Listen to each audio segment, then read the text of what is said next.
CBI অবিলম্বে মুখ্যমন্ত্রী মমতা বন্দ্যোপাধ্যায়ের কাছে যাক, তদন্তের বিষয়ে কথা বলুক, এই দাবি তুলেছেন জাতীয়তাবাদী তৃণমূল কংগ্রেস সভাপতি অমিতাভ মজুমদার।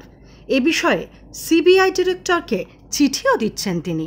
অমিতাভ মজুমদার বলেন, দিনহাটার জনসভা থেকে মুখ্যমন্ত্রী বলেছেন সারদা কাণ্ডে কেন অসমের উপমুখ্যমন্ত্রীর বিরুদ্ধে ব্যবস্থা হয়নি, কাগজ বার করব।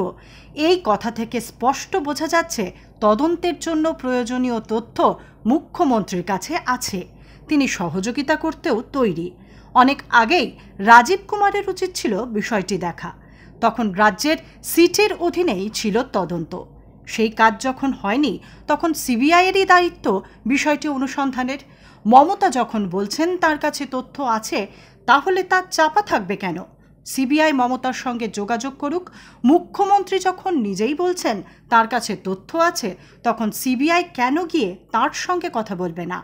অমিতাভবাবু বলেন, তথ্য যখন আছে তা তদন্তের কাজে লাগুক, মমতাও নিশ্চয়ই সহযোগিতা করবেন।